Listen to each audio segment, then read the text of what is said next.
Buenas tardes. Hoy, martes 18 de agosto del 2020, como quedó planteado en el cronograma de actividades que cada uno de ustedes tiene en el calendario institucional o en el calendario del correo institucional, la idea es ofrecerles a ustedes una asesoría de las temáticas que se van a trabajar o que se han trabajado en las guías que se han abordado en el periodo.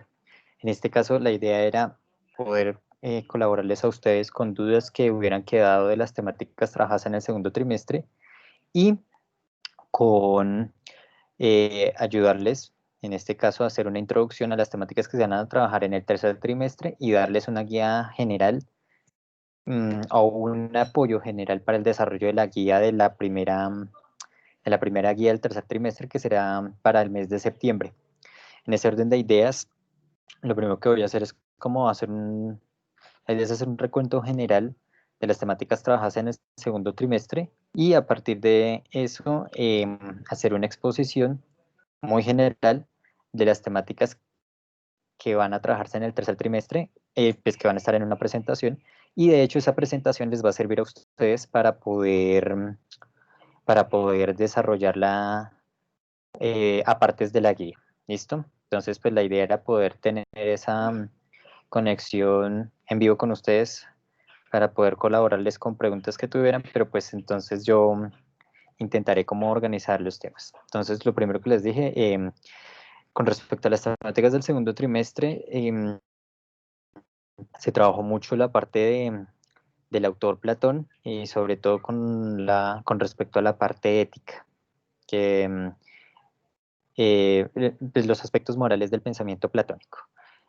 ¿Por qué se trabajó mucho con Platón? Porque, digamos, uno, su comprensión es fácil por parte de ustedes y pues evidentemente ofrece una postura respecto a la teoría del conocimiento, es decir, cómo el hombre conoce el mundo, de maneras muy, digamos, se hace explicar fácilmente. Es un autor que, digamos, su forma de escribir nos permite abordarlo con facilidad.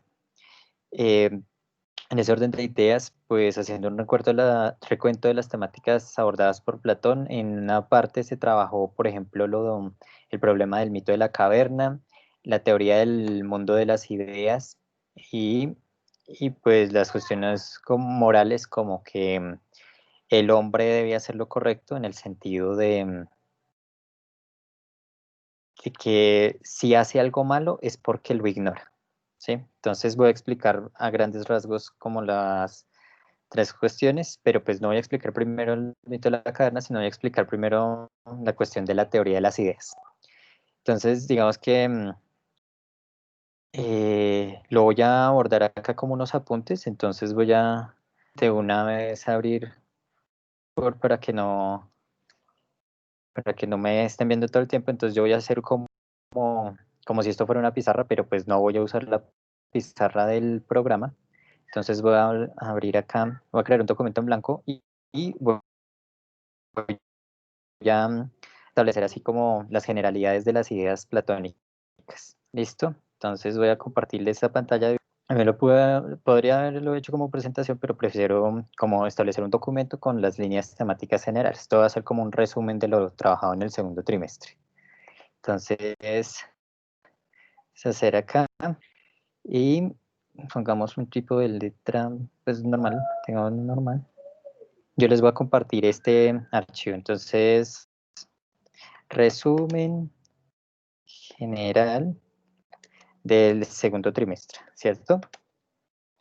Entonces, respecto a eso, ¿qué es lo primero? Entonces, teoría de las ideas o el mundo de las ideas en Platón, ¿sí?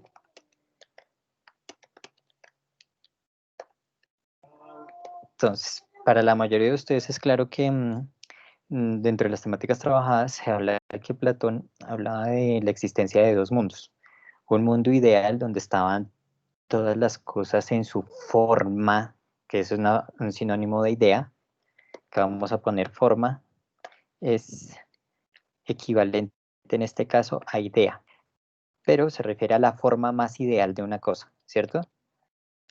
y en ese mundo estaban las formas ideales o las realizaciones más perfectas, no más perfectas, las realizaciones perfectas de las ideas. La idea de lo justo, la idea de lo bueno, de lo piadoso, de lo, de lo eterno y demás formas perfectas. Ese mundo de las ideas de Platón eh, también está correspondido, pues el alma habita en ese mundo, ¿cierto? Habita en ese mundo ideal. Entonces, en pocas palabras, el alma tiene acceso a ese conocimiento de esas cosas perfectas. Pues no voy a decirlos como cosas como materia, sino esos aspectos perfectos de la, de la verdad. En eso, eh, lo que, lo que postula Platón es lo siguiente. El hombre tiene dos compuestos, ¿cierto? El hombre es un compuesto de alma y cuerpo. Entonces, ya sabemos que el alma es una representación, el alma pertenece en su origen, originalmente, al mundo de las ideas.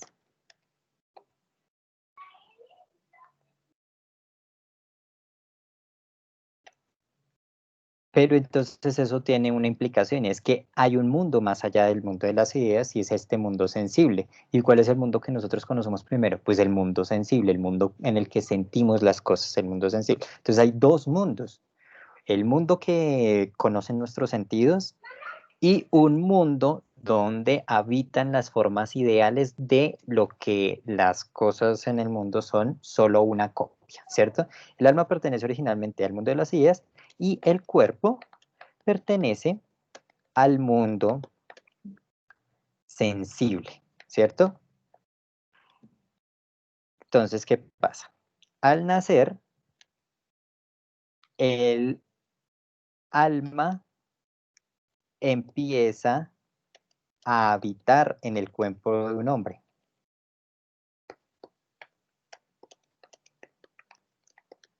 ¿sí? Entonces, eh, como tal, el alma siempre estaba en el mundo de las ideas porque el alma es eterna, el alma es eterna, porque si está en el mundo de las ideas, tiene que tener sus perfecciones, ¿sí? Es de ese mundo ideal. Entonces, en ese caso, una de las perfecciones del ser es la existencia eterna. Entonces, en este caso, el alma es eterna, ¿cierto?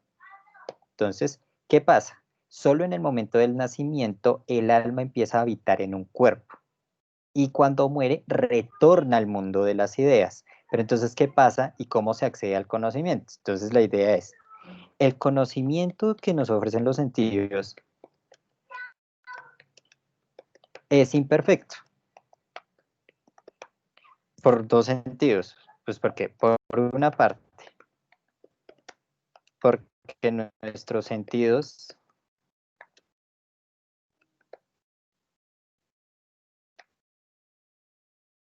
no conocen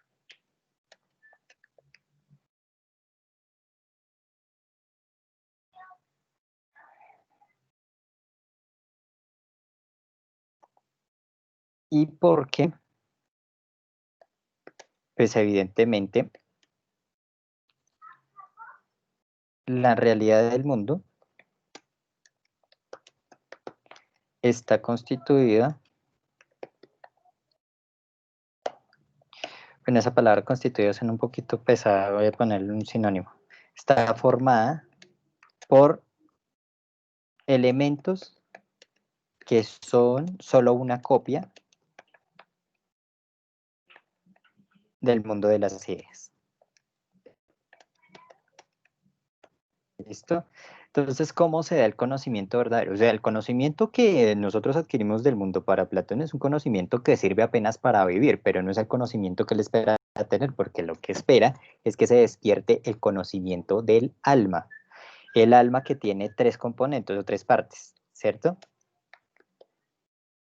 la racional, que es como la relevante para Platón, la concupiscible, que se refiere a la satisfacción de las apetencias, ¿sí? Entonces explico esta, la racional la voy a dejar para después porque pues evidentemente es la que vamos a trabajar sobre Platón. Concupiscible, que se refiere a satisfacer los apetitos.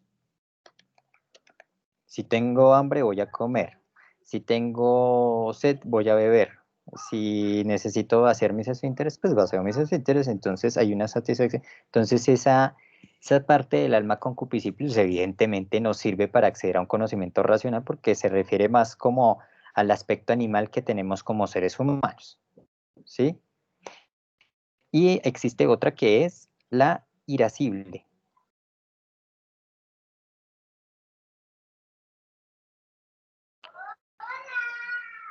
¿A qué se refiere esa parte irascible? Esa parte irascible se refiere evidentemente a la parte de no manejar las emociones, ¿sí? El dominio de las emociones. Evidentemente yo no le puedo decir a una persona, pues en eso sí está claro Platón, que si le dicen algo malo se vaya a sentir calmado y tranquilo cuando recibe una mala noticia, evidentemente no, pero pues la idea es no dejarnos gobernar por las emociones, ¿sí? Entonces, cuando el cuerpo se guía por las dos de las tres partes que serían la concupiscible, la que satisface los apetitos, es decir, nuestro aspecto animal, y acá el irascible sería el aspecto humano emocional, pues evidentemente el hombre no, pues está, pues tiene problemas, ¿sí? Con, ¿cómo decirlo? Eh, no puede acceder al conocimiento verdadero tal como lo diría Platón, solo accede a un conocimiento específico, un conocimiento que no le separaría de conocimiento que podría tener cualquier animal que tenga una inteligencia más o menos apta, digamos un perro o algo así, ¿listo? Pero entonces tenemos la más importante que es la racional. ¿Qué pasa con ese aspecto racional del alma? Si el hombre no se deja guiar solo por el aspecto sensible de las cosas, sino limita sus pasiones, limita sus emociones, satisface los apetitos, pero solo los apetitos necesarios, pues aflora y el hombre se pone en contacto con el aspecto del alma racional. Entonces, el hombre está compuesto por alma y cuerpo, ¿cierto? Un ser humano, ¿sí? El ser humano está compuesto por alma y cuerpo para Platón.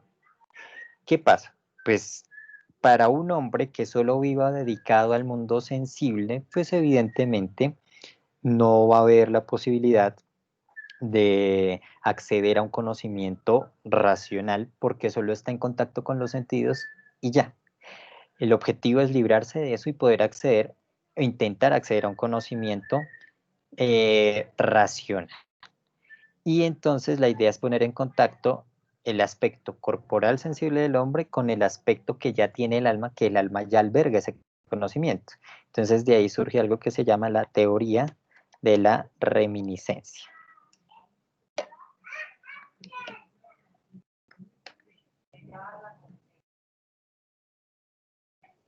¿A qué se refiere esa teoría de la reminiscencia? Digamos, en un momento en el que dejamos que gobierne el aspecto racional del alma, lo que pasa es lo siguiente. Al gobernar ese aspecto racional, lo que pasa es lo siguiente.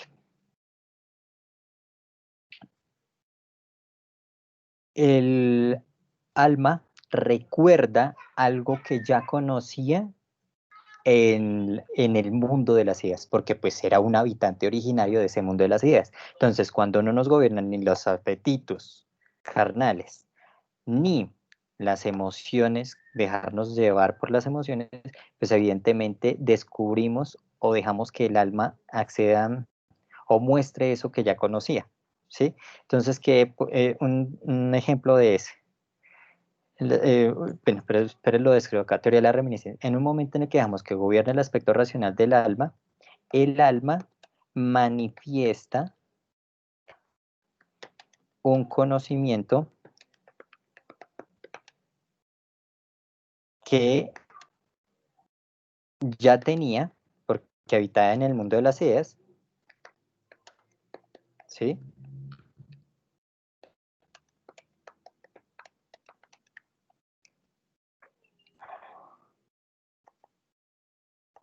Pero había olvidado solo porque estaba atrapada en el cuerpo, ¿cierto?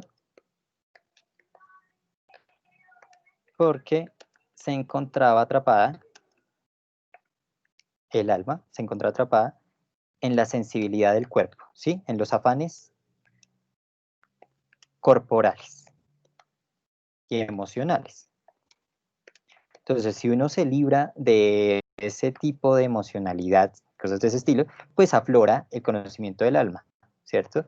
Y eso sucede en momentos específicos. Por ejemplo, pues, no sé, en este caso, los ejemplos pueden ser muy densos, pero pues intentaría buscar uno sencillo. Digamos, cuando usted tiene una fascinación o un gusto por hacer una determinada actividad. Digamos, hay gente que le apasiona ir a jugar fútbol, pero entonces hay unos que les fascina por compartir con los amigos, hay unos que les fascina porque son muy competitivos. Entonces cada uno tendría que mirar cuál aspecto le gusta de lo que le gusta hacer. Entonces, digamos, a mí me gusta jugar, cuando me gusta jugar fútbol, pues yo no soy tan competitivo en eso, por ejemplo, pero a mí me gusta hacerlo.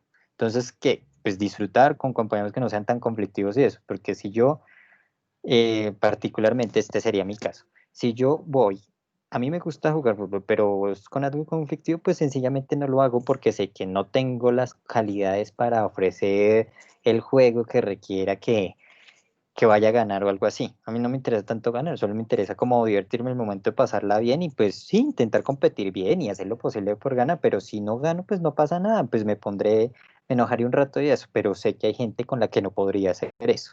Entonces, no en todos los contextos a mí me gustaría salir, pero entonces, ¿qué es lo que me gusta de ese aspecto y qué se despertaría ahí hablando de la teoría de la reminiscencia?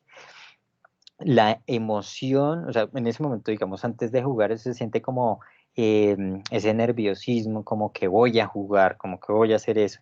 Entonces, como que uno tiene como esa disposición. Lo mismo le puede pasar a alguien cuando va a bailar. Cuando usted dice que va a bailar, ¿qué es lo que le gusta? El baile como tal, el momento que se comparte, lo que va a tomar o algo así. Pues, entonces, en ese sentido, uno tiene que ser muy claro en qué es lo que le gusta. Y pues evidentemente, si uno va a hablar del caso de bailar, pues uno no dice que va a bailar porque va a compartir con los demás, eso porque eso sería otro aspecto. Entonces uno tiene que ser muy claro. Lo que me refiero acá es desarrollar algo que a uno le guste, pero que ese gusto le transmita como una emoción, una tranquilidad, una satisfacción, ¿sí? Entonces esa sensación de tranquilidad donde desaparecen todos los afanes, como eso de verdad eso que le apasiona a uno hacer, pues evidentemente a eso es lo que se refiere a la teoría de la reminiscencia, como que se despierta ese aspecto del alma, porque uno no está tan preocupado de los afanes corporales o de las emociones, sino de disfrutar un momento legítimo. Entonces, esa es más o menos como la idea con la teoría de la reminiscencia. Entonces, cuando uno aleja lo corporal, lo, mm, lo emocional, es capaz de llegar a eso, a ese tipo de descripciones. ¿Sí? Entonces, eso es para que lo tengan en cuenta de la teoría de la reminiscencia. Entonces, el caso de un niño pequeño puede sentir que su compañero está mal. Él tiene dos lápices, su compañero no tiene lápices y no puede hacer una actividad, o, bueno, unas crayolas, y no puede colorear algo que le pidieron en el jardín o algo así. Pues el niño le va a prestar una de sus crayolas, pero no lo hace porque de hecho le hayan enseñado que las cosas se prestan cuando alguien no las tiene, sino porque él sabe que, digamos, en ese momento como que fue capaz de percibir el momento y se despertó cierta empatía en él, ¿sí? Eh, entonces es como que el alma, el cuerpo como que se apartó un poquito del niño, entonces su alma llegó y dijo como, pues se comunicó, o sea, recordó eso, por eso es reminiscencia, recordó eso del momento en el que habitaba en el mundo de las ideas, como esto es lo que hay que hacer en este momento, lo justo. Entonces es justo que tu compañero puede, y si tú lo puedes hacer, pues hazlo, ¿sí? Así como, por ejemplo, uno muy pequeño pudo haber una cosa muy injusta y si que el papá o la mamá le expliquen una teoría del derecho y qué es justo y qué es injusto, si uno ve una injusticia, pues no digo que en todos los casos uno pueda actuar, pero algo le hace recordar a uno, diría Platón, recordar que ese suceso no debió suceder así porque es injusto que haya sucedido de esa forma. Entonces es más o menos la referencia que se hace en la teoría de la reminiscencia y cómo conocemos. Entonces, digamos, la teoría es un poquito complicada en el sentido de recurrir a un segundo mundo, porque entonces eso sería muy extraño. ¿Y qué pasa con el alma cuando uno muere? Pues el alma retorna al mundo de las ideas, porque recuerden, el alma es eterna, el cuerpo es lo único que muere. Lo único que uno tiene que, la idea de lo que uno tiene que hacer es cómo transmitirles a las personas. Eh, eh, digamos, no, transmitirle a las personas no. La idea de lo que uno tiene que hacer es, si habrá momentos en los que uno sienta hambre, tiene que comer y demás, pero que esos momentos no gobiernen la vida, sino que uno se dedique a cultivar el aspecto racional del alma, ¿sí? O sea, digamos, a comer lo que es suficiente, a beber lo que es suficiente, a no dejarse llevar por las emociones todo el tiempo. Y de esa forma se va a estar más en contacto con el alma y el alma le va a transmitir al conocimiento de esas cosas ideales, que es lo bello. Entonces, si uno se la pasa pensando en el aspecto físico, ¿qué es lo que pasa cuando uno habla de la belleza? Pues la belleza la va a considerar bajo el aspecto corporal, pero lo corporal no es lo único que es bello. Uno tiene que mirar más allá de lo físico, porque lo físico se acaba. Entonces tiene que buscar una belleza más allá, ¿sí? Porque el cuerpo se acaba. Entonces tiene que buscar algo que sustente eso. Entonces, eso tiene o sea, a pesar de las complicaciones que tiene y que probablemente no sea la idea apropiada para explicar cómo es el conocimiento en el ser humano, para explicar los aspectos éticos, a mí sí me parece muy funcional, ¿sí? En el aspecto de que uno tiene que ser responsable de las cosas que hace con su cuerpo, pues si uno come bien, no tiene por qué enfermarse de, de la sal o del azúcar en general, ¿no? Hay personas que evidentemente tienen rasgos genéticos que por más que se cuide la dieta no lo pueden hacer. Pero digamos, en condiciones normales, si uno se puede cuidar y eso, uno es responsable de tener alguna enfermedad por algún desorden alimenticio. Si uno come bien, no tiene por qué tener eso. Si uno hace lo que tiene que hacer, el cuerpo va a mantenerse bien. Y cuando hay un equilibrio en ese aspecto, pues evidentemente uno también se va eh, a dedicar a hacer las cosas de forma correcta. Y va a entrar en lo que llamaría Platón, la teoría de la reminiscencia, un contacto con su parte, con su alma, y el alma va a recordar cosas que ya sabía, pero cosas ideales, o sea, cosas buenas, ¿sí? Las virtudes perfectas o las cosas como deben ser hechas, ¿sí? Entonces eso con respecto a la teoría del conocimiento de Platón. Entonces, pues evidentemente al ser una teoría tan compleja, pues evidentemente trae muchas aristas, muchos aspectos que hay que abordar y eso junto a las enseñanzas de Aristóteles trajo lo que conoceríamos como filosofía helenística, que fue lo que trabajaron con dos autores fundamentalmente que fueron Epícteto y Marco Aurelio. Sobre ellos no voy a hacer mayor énfasis porque, pues, uno, las enseñanzas que dejan son bastante variadas y eso, pero no exigen un gran nivel de complejidad porque se refieren a aspectos éticos, ¿sí? Aspectos del comportamiento. Entonces, la idea es que eh, pues hacer un recorrido desde la parte de Platón y su vínculo con la filosofía helenística y lo que trabajaríamos ahora sería el aspecto de Aristóteles, que es un autor que no trabajamos, a pesar de ya haber trabajado helenística, pero pues es muy importante para el tema de filosofía medieval, que es en lo que se va a concentrar gran parte de la temática de la guía de septiembre. Entonces el objetivo que me planteo es explicarles eso a grandes rasgos, aspectos de la filosofía aristotélica y cómo eso va a encaminar a lo que van a enseñar la patrística y la escolástica. ¿Listo? Entonces, me pondré a revisar la cuestión. Voy a buscar la presentación acá. La presentación sobre Aristóteles. ¿Listo? Entonces, cambiaré de escritorio a...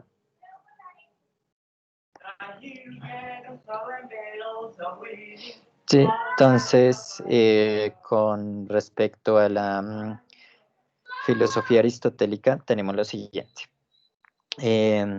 Los aspectos generales de dónde nació y demás, pues no son relevantes, porque pues uno es más que de dónde nació y de dónde nació. Eso sería cuando uno habla de nacionalismo. Entonces, voy a volver a poner la pantalla, qué pena. Y vamos a poner acá, reproducir. Entonces, la filosofía de Aristóteles, él es un discípulo más conocido de Platón y se caracteriza por cultivar una gran cantidad de ramas del saber, dentro de la que se encuentran, pues, evidentemente la filosofía, pero cuando hablamos de él, existe un término que se llama polímata. Polímata es una persona que cultiva varias ramas del saber. Entonces él fue filósofo, teórico de la política, habló de la poética, de la biología, de la física, de constitución de la materia, cosas de ese estilo. Entonces, en pocas palabras, era una de las mentes más universales de su época y pues evidentemente incluso alimentó hasta una rama de las matemáticas que es la lógica con su postulación de los silogismos. ¿Listo? Se le considera uno de los padres de la filosofía occidental junto a Platón. Entonces, la mayoría de lo que trabajamos en filosofía, que haya dedicado gran parte del conocimiento a los filósofos posteriores, o lo escribió Platón o lo escribió Aristóteles de alguna u otra forma. Ya los otros filósofos, aunque tienen gran importancia, pues son comentaristas o alimentaron las propuestas de Platón y Aristóteles, incluyendo el mismísimo Platón y Aristóteles, incluyendo el mismísimo Sócrates. Entonces, el tridente Sócrates, Platón y Aristóteles, los más importantes es el dúo conformado por Platón y Aristóteles, porque ellos son los que van a dar la pauta para lo que se va a ver en filosofía después de la filosofía helenística. De hecho, gracias a ellos se inaugura el movimiento de la filosofía helenística, porque ellos dieron el aspecto griego del pensamiento occidental. Entonces, el método aristotélico se encarga o se basa en la observación de la naturaleza. De hecho, una de las escuelas que vieron en filosofía helenística es la peripatética, y peripatético es pues más o menos lo que se está haciendo ahí en la imagen, que es observar la naturaleza y hacer un análisis de ella, y pues evidentemente pues es una forma apropiada de acercarse al conocimiento si uno a observar la naturaleza. Entonces, el método aristotélico consiste en la observación de la naturaleza. Entonces, la idea es, observo cómo está la naturaleza y a partir de ahí puedo entender cómo funciona. Y lo que no entienda, pues intento buscar una explicación o si hay una explicación antes. Entonces, hay que disciplinar la mente, tenerla bien entrenada, porque hay que averiguar, pues, aquello que esté fallando. Digamos, eso es una característica que tiene el ser humano. Intentar dar respuesta a eso que le genera un desafío en su comprensión. Veamos, si yo veo que hay un objeto, digamos una manzana, sí, digamos, el ejemplo de Newton, el mito de que le cayó una manzana, digamos, si yo no sabía nada de la ley de la gravedad, pero veo que hay una manzana y de la nada cae, tengo que intentar averiguar, bueno, pero un momento, ¿por qué precisamente lo que hace la manzana es caer y no mantenerse ahí? ¿Qué hace que la manzana caiga? ¿Sí? Entonces, la cuestión es que nosotros somos muy aristotélicos en intentar averiguar las cosas, pero pues lo aplicamos para cosas que no se debe, como por ejemplo los chismes o hablar o escuchar cosas de las personas. Entonces ahí sí, uy, ¿usted sabe lo que le pasó a este con este? O le dicen a uno cuestiones como, uy, ¿sabe quién está embarazada? O ¿sabe qué pasó? Entonces ahí sí uno empieza a tener la actitud aristotélica de averiguar cómo sucedió, qué pasó, a quién le pasó y demás. La idea es aplicar ese mismo interés que aplicamos por cosas que no tienen sentido, por cosas que verdaderamente generarían algún provecho, que es como, por ejemplo, el conocimiento en general. Entonces, pues evidentemente, a diferencia de Platón, no hablar tanto, no va a hacer énfasis en lo de alma y cuerpo y su división, sino va a hacer énfasis en que la forma perfecta de conocer es, perfecta no, la única forma de aproximarse al conocimiento es a través de los sentidos, y principalmente, eso lo va a decir en Metafísica, libro alfa, a través de la vista, es el primer sentido a través del cual accedemos al conocimiento del mundo, ¿sí? Entonces, y todos los humanos tenemos por naturaleza el deseo de saber. Él hablaba de dos cuestiones para poder abordar las observaciones que tiene la naturaleza, que son los fenómena y los endoxa. Entonces, los fenómena son los fenómenos en general, las cosas que suceden en el mundo, y los endoxa, que son las opiniones con credibilidad que han emitido, las formas en las que les pareció en la antigüedad algunos, ¿sí? Las opiniones que se han tenido sobre ese mismo tema. Entonces hay que valorar en Aristóteles que él no es como, ay, yo fui el primero que vi esto, sino él averigua cuáles son las opiniones que se tenían respecto a determinada causa. Por ejemplo, el pensamiento de que uno tose y tenía que decir salud para que no se le escapara el alma, cosas de ese estilo.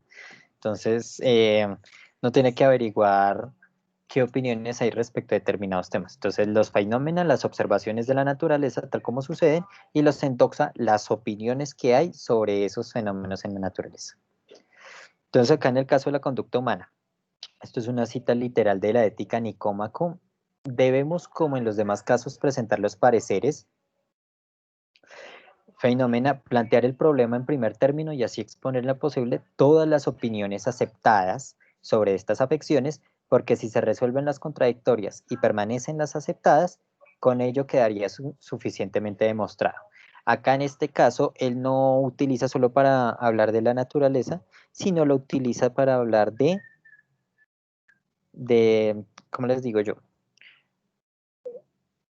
Para hablar de un aspecto también moral, porque es algo que pertenece a la naturaleza humana. Cuando uno dice naturaleza en filosofía, no solo se refiere a la naturaleza física, sino a aspectos de la naturaleza humana, como por ejemplo la conducta. Entonces, por ejemplo, el caso de la acrasia, y acá me voy otra vez a Word. ¿Listo? Eh, entonces, en Word, el caso de la acrasia.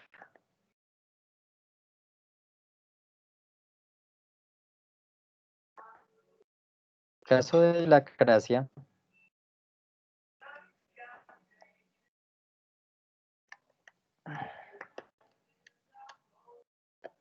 La explicación de la acrasia. ¿Qué tenemos? ¿Qué es la acrasia? El fenómeno de la debilidad de la voluntad, ¿cierto?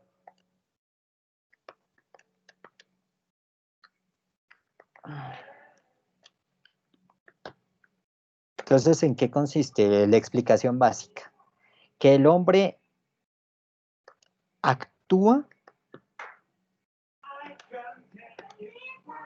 en contra de lo que él previamente había considerado mejor. A su propio juicio era lo mejor. Entonces uno dice, pero ¿cómo así si uno ya decidió que no lo va a hacer? Pues evidentemente acá se presentan muchos casos. Digamos, acá voy a citar un ejemplo muy sencillo, no el de las clases que siempre cito, sino un ejemplo básico. Tomar Coca-Cola me hace daño. No voy a tomar Coca-Cola, sobre todo por la noche, porque sé que no me va a dejar dormir. Entonces yo ya tengo claro ese juicio y lo sé y ya es una cosa que ya he comprobado y no lo debo hacer y no Coca-Cola, ¿cierto? Entonces Andrés no va a tomar Coca-Cola.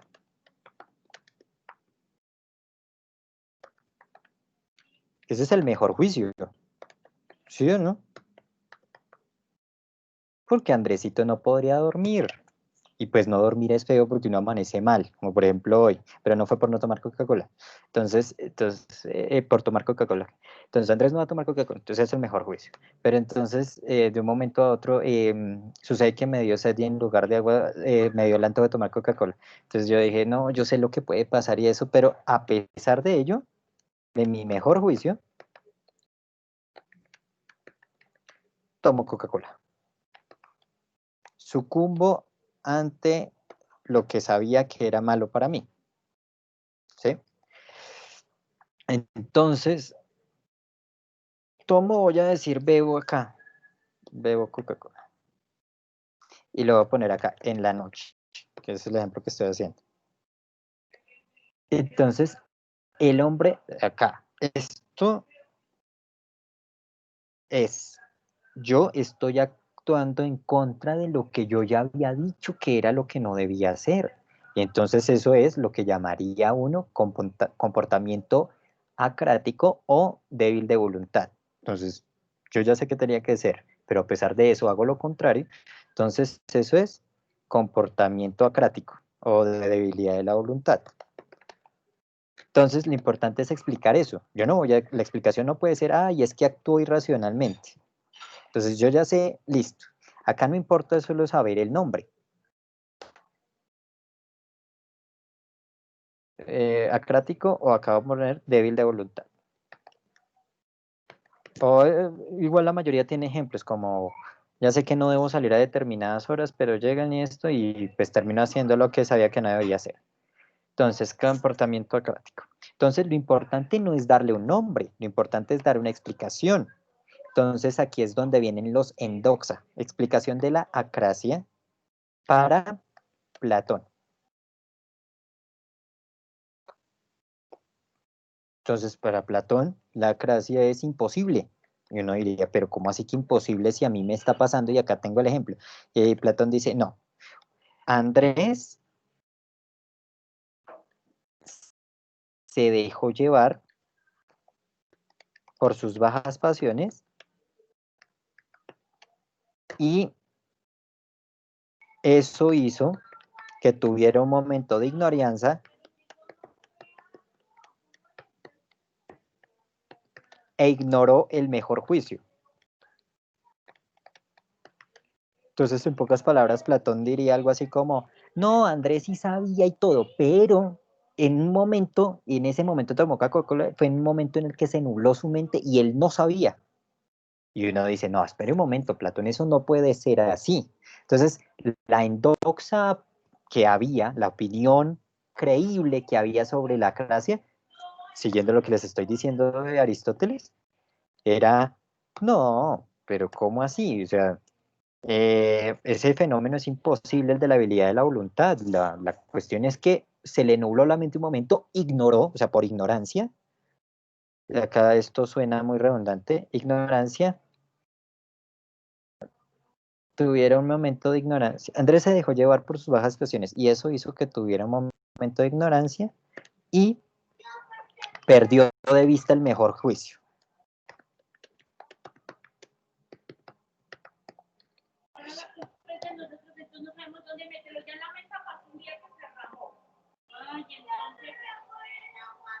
Y entonces uno dice, bueno, esta opinión de Platón pues puede ser buena, pero no, es que uno no le pasa eso en la acrasia. La acrasia es mucho más problemática. Entonces ahí viene la explicación para Aristóteles. Entonces, ¿qué pasa? Aristóteles se da cuenta, sí, la opinión de Platón, la endoxa de Platón es buena, pero pues aquí tenemos el fenómeno de Andrés, que la observación de la naturaleza de Andrés, sí, que está, este sería la fenómena, lo que estaba diciendo, ¿no? Entonces, acá está lo que pasó, que es que bebí Coca-Cola en la noche. Ese es el fenómeno. Y ese fenómeno va en contra de la opinión creíble que había emitido Platón para explicar ese juicio. Entonces, ¿qué hace? Aristóteles observa mi comportamiento, el comportamiento de Andrés, y dice, Andrés la embarró, y entonces lo que va a hacer es señalar cuál es la cuestión, cuál sería el problema el problema que se forma ahí con la clase, ¿sí? Entonces uno dice, la explicación no puede ser que Andrés ignoró, la cuestión es que a pesar de que Andrés sabía que tomar Coca-Cola le haría daño, en este caso voy a poner, no lo deja dormir, no le dejaría dormir,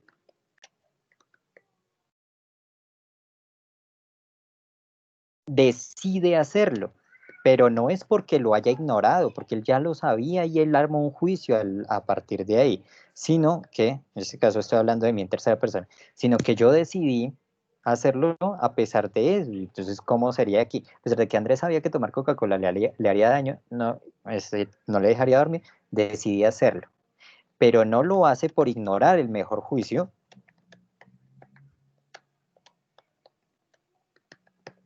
sino que lo hace,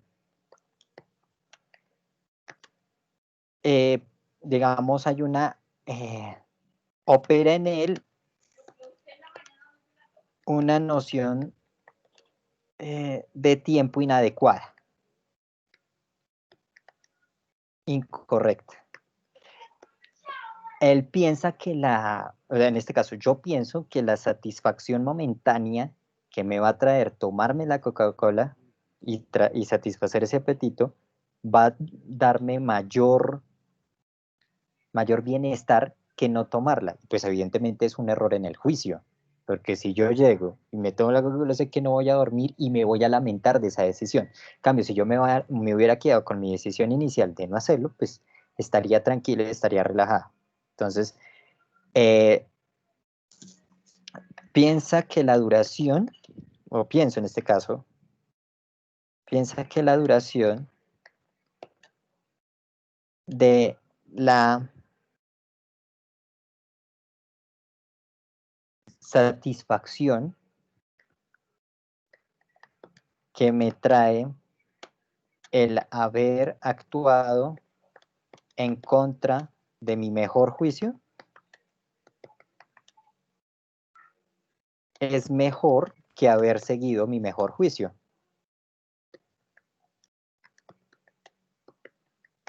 ¿Sí? Entonces, listo.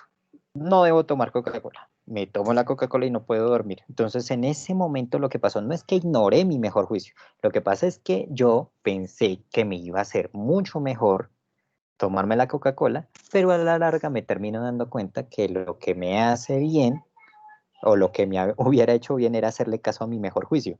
Eso le puede pasar a un diabético con un pastel, le puede pasar a uno si decide o no irse con un determinado grupo de amigos, si decide o no hacer las tareas a tiempo, y eso no les ocurre solo a ustedes acá en el colegio entregando las guías a destiempo y demás, también nos puede suceder a todos los seres humanos en el trabajo o en cuestiones de ese estilo. Entonces, esto de la clase, pues, me parece que ahí está bien explicado el fenómeno y endoxa. Entonces, no solo es para explicar cosas de la naturaleza, porque, por ejemplo, acá estoy explicando la acrasia, que es un fenómeno de la naturaleza humana, un fenómeno irracional de la naturaleza humana.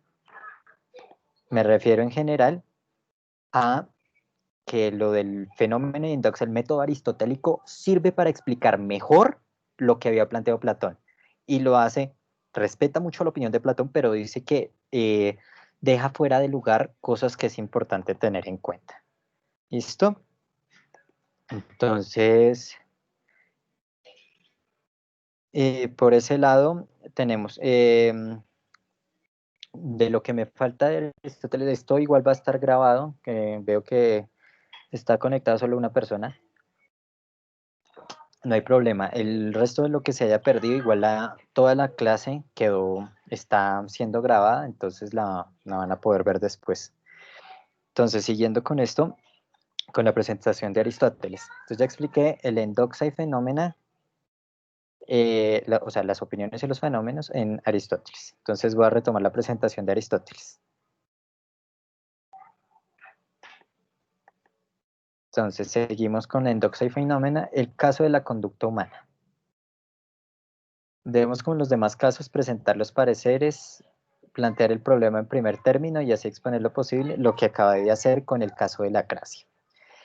Aristóteles se encargó de elaborar un compendio basado en todo lo que habían hecho sus antecesores, incluyendo matemáticos como Arquímedes o geómetras y demás, para poder hacer un desarrollo más organizado del pensamiento lógico. No tanto la parte matemática, sino un aspecto de la matemática que es la lógica, el orden de los pensamientos.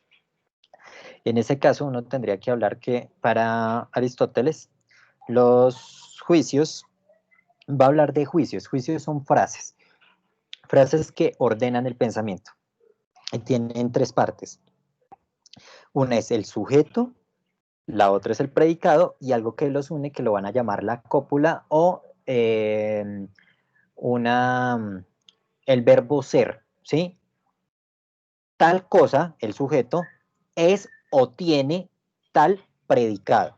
Sócrates es mortal, Sócrates es rojo. Entonces hay unos predicados que se aplican para determinadas cosas y otros que no.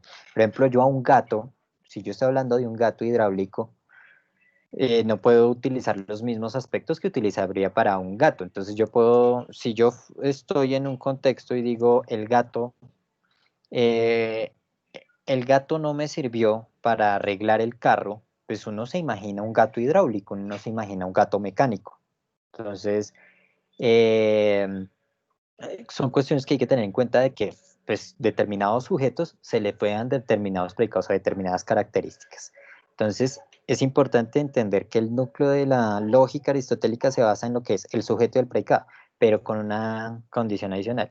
El sujeto es lo que llamarías Aristóteles la sustancia y es bastante complicado el término de sustancia en Aristóteles porque es más o menos como la esencia fundamental de lo que constituye un ser humano, a grandes rasgos, o un ser humano o lo que constituye las cosas como son. Entonces es un problema bastante complejo que la idea es como abordarlo de manera sencilla acá. Entonces, acá está lo propio y lo accidente. Entonces acá está Sócrates, por ejemplo, el cual predicamos rasgos, propiedades o accidentes. Entonces está lo propio o lo accidental en algo. Entonces, ¿qué puede ser accidental en mí que soy Andrés? Pues es accidental que haya nacido en Bogotá, es accidental que sea docente de General Santander y es accidental que esté viviendo una pandemia, ¿sí? Entonces, y ya las propiedades y pues evidentemente ya están propiedades que solo uno mismo puede tener. Entonces está lo propio y lo accidental de cada materia. Entonces, de esos sujeto y predicado, de esos juicios, o sea, frases del estilo Sócrates es hombre, salen los razonamientos que él va a llamar silogismos, que es una serie de dos razonamientos seguidos de un tercero que se llamaría la conclusión. Entonces, los términos de que constan las proposiciones son sujeto y predicado y están distribuidos de modo de que las tres proposiciones tienen relación con un término común. Entonces, acá están las características de un silogismo. Esto lo van a utilizar para la guía de septiembre. Y pues acá está un ejemplo básico de silogismo. Entonces acá está, todos los seres humanos son mortales. Todos los griegos son seres humanos. Entonces está la premisa mayor que es total. Entonces, todos los seres humanos es una clase mucho mayor que los seres humanos griegos. Todos los seres humanos son mortales. Todos los griegos son seres humanos. Entonces acá, ¿cuál sería el término que se repite? Seres humanos, ¿sí? Y entonces, en la conclusión, se conjugan los términos que no aparecieron, que aparecen al extremo, que son mortales y griegos. Entonces, en la conclusión, luego todos los griegos son mortales, ¿sí?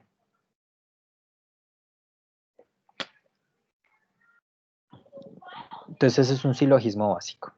Pero entonces la parte más densa de la filosofía aristotélica, porque digamos la parte de los silogismos se puede comprender fácilmente, pero pues los silogismos se basan en predicados de lo que uno debe decir de una sustancia. Entonces la metafísica uno habla de las sustancias en Aristóteles, la forma privilegiada de ser. Entonces, aquello que se da por sí mismo, podría decir uno. Pero en pocas palabras lo voy a resumir acá para no decir más sobre la sustancia, porque es un término supremamente complicado en Aristóteles, es lo que hace que una cosa sea lo que es, pero no puede interferir nada más. Entonces, si voy a hablar de una mesa es distinta a la otra, sí, así sean la misma, o sea, sean de la misma, digamos, usted está en una fábrica de mesas, en una carpintería, más bien. Está viendo que fabrican una mesa, dos mesas iguales, en un comedor de 6 puestos, dos comedores de 6 puestos. Los comedores son iguales como tal, pero la madera que se usó en ellas es distinta. Digamos, puede ser el mismo árbol, pero es una parte del árbol distinta con la que se armó una mesa y con la que se armó la otra. Entonces, sí, listo. El material es madera, pero la madera está, a pesar de estar en el mismo árbol, pues está en partes distintas del árbol. Entonces, son cosas que hay que tener en cuenta como esa particularidad de las cosas es bastante problemática en Aristóteles. Entonces, por eso él saca lo que se llamaría la doctrina hilemorfista, que es hile, la materia, morfe, la forma. Entonces, de ahí viene el término hilemorfismo. Entonces, toda sustancia es un compuesto de materia y forma, y es un compuesto indisoluble. Así como hablábamos en Platón de cuerpo y alma como composición del ser humano, acá hablamos de materia y forma como composición de todas las cosas que son sustancia. Entonces, de modo que no es posible separar realmente una de la otra y solo lo podemos hacer a través del entendimiento. Y entonces acá viene cuál sería la distinción entre la materia y la sustancia. Mientras que la forma representa la esencia del objeto, de la sustancia, lo que en ella hay de universal, la materia, entonces primero la forma y después viene la materia, representa lo que hay de particular, lo que es distinto en la sustancia. La materia es pues el principio de individuación. Entonces, por ejemplo, lo que distingue una cosa de otra. Entonces, acá está el ejemplo. Lo que diferencia esta mesa de aquella es la materia en la que está hecha cada una de ellas, no la forma, porque la forma sí es idéntica. Entonces, si yo veo las mesas del ejemplo que les di de madera y eso, la forma es la misma, pero entonces no era lo que yo, o sea, sí se diferencia con respecto a lo que estaba diciendo, porque decía que eran partes del árbol distintas de eso. Pues particularmente eso es lo que hace que sean diferentes, ¿sí? O sea, sí es como lo estaba diciendo, mejor dicho, porque sí, es el mismo árbol, pero pues el mismo árbol sirvió para hacer, o sea, se necesitaron dos partes distintas del árbol para hacer cada mesa. La forma la comparten, pero la materia, la cantidad de átomos, si se quieren ir a nivel atómico, la cantidad de átomos que tiene cada mesa puede ser distinta. Y digamos, a grandes rasgos las mesas se pueden ver iguales, pero por ejemplo en esa parte del árbol debió tener más bichitos que en la otra, ¿sí?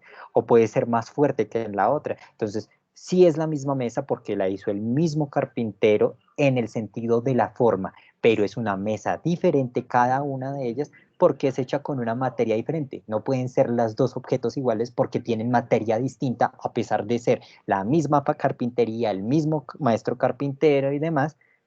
Cada mesa está compuesta por una materia distinta que hace que cada una de las dos sea diferente. ¿Listo? Pues para esto se pueden ver a simple vista iguales, pero a nivel atómico, si se quiere, las mesas son, si ustedes tuvieran una visión más grande, una visión de microscopio, pues evidentemente cada mesa sería diferente, cada objeto en el mundo es diferente. Entonces ustedes pueden ver dos televisores iguales y eso, pero pues por algún milímetro, alguna pasta, algo los hace diferentes, ¿sí? Porque no están hechos con el mismo material, porque un material se usó para una, otro material se usó para otra, a pesar de que sea o parezca el mismo. ¿Listo? Entonces, la primacía de la forma. La forma, por el contrario, representa no solamente la esencia de cada ser, sino también su naturaleza. Dado que la materia es incognoscible, porque no podemos conocer a ese nivel microscópico, conocemos las sustancias es por la forma en la que se nos presenta. Entonces, yo conozco la mesa por ser mesa, no por ser a nivel atómico una mesa compuesta de determinados materiales, sino por la forma que tiene. En la medida que la forma representa también la naturaleza, y siendo la naturaleza principio y causa del movimiento, Aristóteles introducirá en la sustancia la realidad misma del cambio y con ello la posibilidad de explicar. Entonces, la idea después de explicar esto de la materia y la forma es poder explicar cómo la realidad tiene cambios. Entonces acá hay un ejemplo de materia y forma. Si nos preguntamos por la materia de la que está hecha una casa, diremos que de ladrillos, pero los ladrillos a su vez, que son la materia de la casa, son una sustancia, ¿sí? O sea, cada sustancia compleja está compuesta de sustancias más simples. Entonces, si mi casa está ladrillos, pintura, vidrios, lo que sea, ¿sí? Pero si nos preguntamos por la materia del ladrillo nos encontramos con otra sustancia, la arcilla o el barro. Y si nos preguntamos por la materia de la arcilla, nos volveremos a encontrar con una sustancia, con otra sustancia y así indefinidamente. Y ahí iríamos hasta el nivel atómico al que no podemos llegar con cada objeto. Entonces lo importante es saber que en el aspecto material todas las cosas son absolutamente distintas, pero en el aspecto formal nos pueden presentar como la generalidad de lo que son, ¿sí? Entonces, cuando hablo de la sustancia, generalmente yo me voy a remitir al aspecto formal y no al aspecto material. Una de las cosas también fundamentales en la propuesta aristotélica es la posibilidad de ser en acto y en potencia. Entonces, eh, la cuestión es que todos tenemos unas posibilidades de ser y unas posibilidades imposibles. Entonces, por ejemplo, nosotros no podemos devolver el tiempo, por ejemplo, o yo no puedo volverme metálico, cosas de ese sentido. Bueno, a no ser que ya después avance mucho la mecánica con los androides y esto, la robótica, eso es lo que hay. Entonces, cada tiene unas posibilidades de ser. Y ahí vienen importantes las categorías. Yo tengo predicados que son posibles como ser humano. Entonces yo puedo ser millonario, no lo soy, pero puedo serlo. Yo puedo ser simpático y agraciado, pero no. Ahora, eso sí ya dependería de criterios estéticos, ¿sí? Pero entonces ese ejemplo, por ejemplo, que viene esa redundancia, en ese caso sí se da como una incompatibilidad y es como, con respecto a criterios estéticos de ese estilo, uno no podría hablar de puede ser o puede no ser, porque hay cuestiones, hay momentos en los que la estética puede ser gobernada de otra forma. Por ejemplo, en el siglo XIX la mujer más bella era aquella que fuera más robusta para poder tener más hijos. Y eso se prevaleció en el siglo XIX, una mujer robusta con buenas caderas que podía sostener, podía tener con facilidad hijos. Pero en este caso, en esta sociedad, pues evidentemente el criterio estético ha cambiado. Entonces, yo y cada cosa tiene unas potencialidades de ser y unas cosas que es en este momento. Entonces, por ejemplo, yo tengo, en potencia puedo ser gordo, en potencia puedo serlo. La idea es no serlo tampoco, porque pues eso sería producto de estar enfermo, pero es una posibilidad, es algo posible, ¿sí? Digamos, en el aspecto moral, yo puedo decir, yo soy, entonces yo puedo, es mi posibilidad, en potencia soy sincero, ¿sí? Pero en acto soy mentiroso, o al revés, en acto soy sincero, pero en potencia se puede ser mentiroso, ¿sí? Acá está el claro ejemplo del niño. Un niño tiene la capacidad de ser hombre, es por lo tanto un niño en acto, pero un hombre en potencia. Una niña es una mujer en potencia, pero una mujer no puede ser una niña en potencia porque ya pasó la etapa de la niñez y el tiempo avanza, ya no es posible. Ahora, no, pero es que cuando una mujer o un hombre se vuelven viejos, entonces ya se devuelven a un estado infantil donde dependen totalmente de un cuidador. No dice, sí, pero el caso es distinto, no va a volver a ser dependiente en el sentido de no poder hacer las cosas por imposibilidad física, cognitiva, y eso, y aparte de no haber conocido nada del mundo, sino pues evidentemente el cuerpo se ha ido desgastando, dependen de alguien más, pero pues tuvieron ya conocimiento del mundo, ¿sí? Pero uno no puede volver el tiempo, ¿no? O sea, una mujer no es una niña en potencia, pero una niña sí es en potencia una mujer. En acto es niña. La crítica de las teorías de las ideas a Platón es que una cosa no puede ser por sí misma, en pocas palabras, en otro mundo aparte. O sea, cosa no puede ser lo que es por una cosa independiente o por una cosa externa a ella misma. Entonces, las cosas son como son porque están así constituidas y ya no tiene que haber otro mundo que sustente que son así. Entonces, eso es lo que más le critica a Aristóteles a Platón en la teoría de las ideas. Con respecto a la teoría del conocimiento, tenemos el tipo de conocimiento que tendrían los animales, que es el tipo que no hace nada más, es inmediato y fugaz y desaparece con la sensación que lo genera. Nosotros tenemos un tipo más elevado con otros animales que ya se mezcla con la memoria y con la imaginación, pero sobre todo con la memoria con otros animales, pero en el hombre está la capacidad de combinarlo con la imaginación. Entonces, un animal inferior, entonces es solo conocimiento sensible. Un animal inferior podríamos llamarlo un insecto, ¿sí? Algún animal que actúe muy, de manera muy, que tengan un desempeño cognitivo bastante limitado, ¿sí? Un insecto, por ejemplo, una mosca podría ser.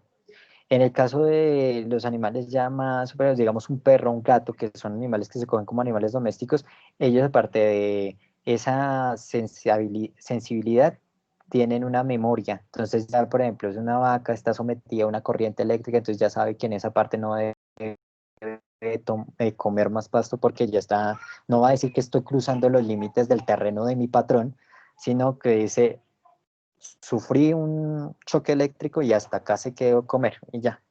En cambio, el hombre le aporta al conocimiento sensible y a la memoria sensible, le aporta lo que es la imaginación, que es lo que le ayuda a ganar más experiencia, ¿sí? Entonces se mezclan y el conocimiento se hace más persistente y las experiencias se van combinando con la memoria todo el tiempo y uno aplica más. Hay otras características, yo les voy a compartir esta presentación y, y ya, eso por esa parte. Y finalmente sería hablar de una cuestión que es como um,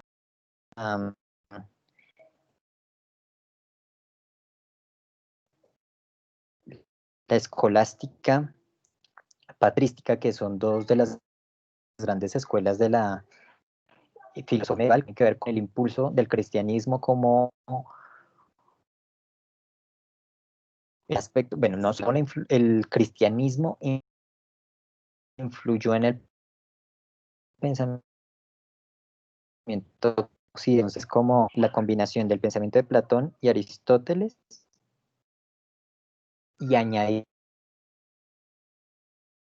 a eso el, el, el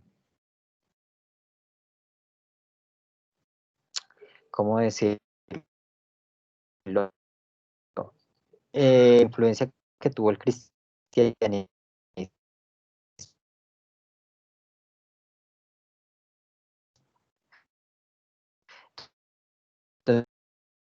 Entonces, lo primero que se va a hablar es de la patrística, el principal representante. Patrística se refiere a los padres de la iglesia y ellos son como filosófico al pensamiento y como hace Platón. Y ya después surge la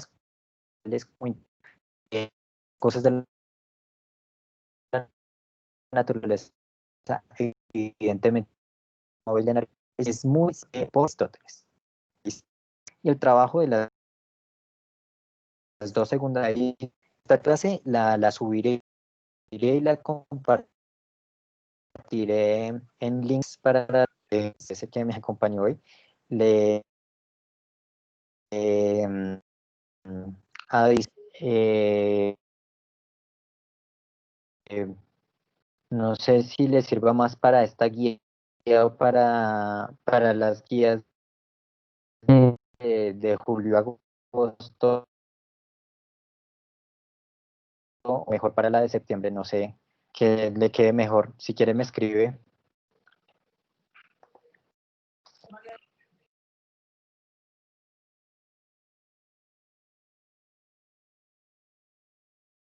Bueno, a Evan tendrá nota adicional.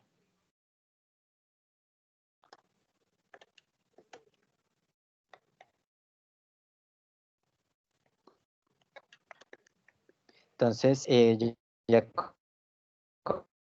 con eso habría concluido. Muchas gracias por su atención. Nos hablamos después. ¿Listo?